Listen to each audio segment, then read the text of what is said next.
आज हम बात करते हैं भगवान शिव के सोमवार व्रत की। बाबा भोलेनाथ को प्रसन्न करने के लिए सभी को सोमवार का व्रत करना चाहिए। इस व्रत के क्या नियम हैं, क्या विधि है, आइए हम बताते हैं आपको। नारद पुराण के अनुसार सोमवार व्रत में व्यक्ति को प्रातः काल स्नान करके भगवान शिव को जल चढ़ाना चाहिए तथा शिव गौरी की पूजा करनी चाहिए। शिव पूजन के बाद सोमवार व्रत कथा सुननी चाहिए। इसके बाद केवल एक ही समय भोजन करना चाहिए। साधारण रूप से सोमवार का व्रत दिन के तीसरे पहर तक होता है, यानी लगभग शाम तक। सोमवार का व्रत 3 प्रकार का होता है: प्रति सोमवार व्रत, सौम्य प्रदोष व्रत और 16 सोमवार का व्रत। इन सभी व्रतों के लिए एक ही विधि है। व्रत कथा। एक समय की बात है, किसी नगर में एक साहूकार रहता था। उसके घर में धन की कोई कमी नहीं थी, लेकिन उसकी कोई संतान नहीं थी। इसी कारण वह अत्यंत दुखी रहता था और संतान की प्राप्ति के लिए प्रत्येक सोमवार का व्रत करता था। पूरी श्रद्धा और लगन के साथ भगवान शिव के मंदिर जाकर माता पार्वती और भगवान भोलेनाथ की पूजा किया करता था। उसकी भक्ति देखकर एक दिन माँ पार्वती प्रसन्न हो गईं और भगवान शिव से उस साहूकार की मनोकामना पूर्ण करने का आग्रह करने लगी। माता की इच्छा सुनकर भगवान शिव ने कहा कि हे पार्वती, इस संसार में हर प्राणी को उसके कर्मों का फल मिलता है और जिसके भाग में जो हो उसे भोगना ही पड़ता है। लेकिन माता पार्वती जी ने साहूकार की भक्ति का मान रखने के लिए उसकी मनोकामना पूर्ण करने की इच्छा जताई। माता के आग्रह पर शिवजी ने साहूकार को पुत्र प्राप्ति का वरदान तो दिया, लेकिन साथ ही यह भी कहा कि उसकी बालक की आयु केवल 12 वर्ष की होगी। माता पार्वती और भगवान शिव की बातचीत को साहूकार सुन रहा था। उसे ना तो इस बात की खुशी थी और ना ही दुख। वह पहले की भांति भगवान की पूजा करता रहा। कुछ समय के पश्चात साहूकार के घर एक पुत्र का जन्म हुआ।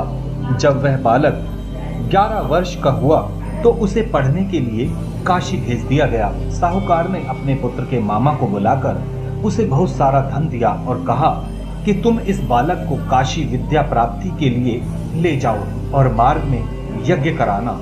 जहाँ भी यज्ञ कराओ वहाँ ब्राह्मणों को भोजन कराते और दक्षिणा देते हुए जाना। दोनों मामा भांजे इसी तरह यज्ञ करते कराते और ब्राह्मणों को दान दक्षिणा देते काशी की ओर चल पड़े। रात में एक नगर पड़ा जहाँ नगर के राजा की कन्या का विवाह था, लेकिन जिस राजकुमार से उसका विवाह होना था वह एक आंख से काना था। राजकुमार के पिता ने अपने पुत्र के काना होने की बात राजा से छुपाई थी। इसी बात को छुपाने के लिए एक उसने चाल सोची। साहूकार के पुत्र को देखकर उनके मन में एक विचार आया। उसने सोचा, क्यों ना इस लड़के को दूल्हा बनाकर राजकुमारी से विवाह कर दूं। विवाह के बाद इसको धन देकर विदा कर दूंगा और राजकुमारी को अपने नगर ले जाऊंगा। लड़के को दूल्हे के वस्त्र पहनाकर राजकुमारी से विवाह कर दिया गया, लेकिन साहूकार का पुत्र ईमानदार था। उसे यह बात न्याय संगत नहीं लगी। उसने अवसर पाकर राजकुमारी की चुन्नी के पल्ले पर लिखा कि तुम्हारा विवाह तो मेरे साथ हुआ है, लेकिन जिस राजकुमार के संग तुम्हें भेजा जाएगा वह एक आंख से काना है। मैं तो काशी पढ़ने जा रहा हूँ। जब राजकुमारी ने चुन्नी पर लिखी ये बातें पढ़ी तो उसने अपने माता पिता को ये बात बताई। राजा ने अपनी पुत्री को विदा नहीं किया, जिससे बारात वापस चली गई। दूसरी ओर साहूकार का लड़का और उसका मामा काशी पहुंचे। वहां जाकर उन्होंने यज्ञ किया। जिस दिन लड़के की आयु 12 साल की हुई उसी दिन यज्ञ रखा गया। लड़के ने अपने मामा से कहा कि मामा, मेरी तबीयत कुछ ठीक नहीं है। मामा ने कहा कि चलो ठीक है, तुम अंदर सो जाओ। शिव के वरदान के अनुसार कुछ ही देर में बालक के प्राण निकल गए। मृत भांजे को देखकर मामा ने विलाप करना शुरू किया। संयोगवश उसी दिन शिवजी और माता पार्वती उधर से जा रहे थे।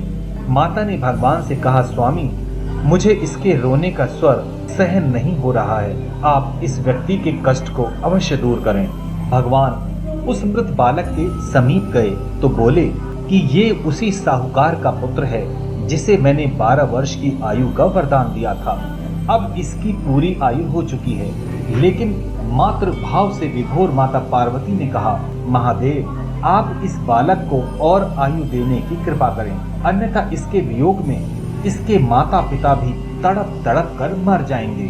माता पार्वती के आग्रह पर भगवान ने उस लड़के को जीवित होने का वरदान दिया। शिव जी की कृपा से वह लड़का जीवित हो गया। शिक्षा समाप्त करके लड़का मामा के साथ अपने नगर की ओर चल दिया।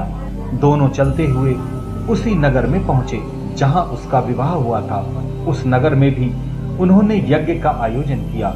उस लड़के के ससुर ने उसे पहचान लिया और महल में ले जाकर उसकी खूब खातिरदारी की और अपनी पुत्री के साथ विदा किया।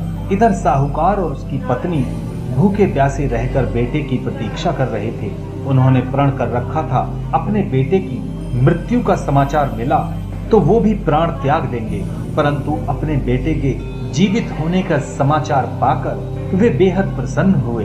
उसी रात भगवान शिव ने व्यापारी के स्वप्न में आकर कहा, हे श्रेष्ठी, मैंने तेरे सोमवार के व्रत करने और व्रत कथा सुनने से प्रसन्न होकर तेरे पुत्र की लंबी आयु प्रदान की है। इसी प्रकार जो कोई भी सोमवार का व्रत करता है या कथा सुनता है या पढ़ता है, उसके सभी दुख दूर होते हैं और सर्व मनोकामनाएं पूर्ण होती हैं। ओम नमः शिवाय।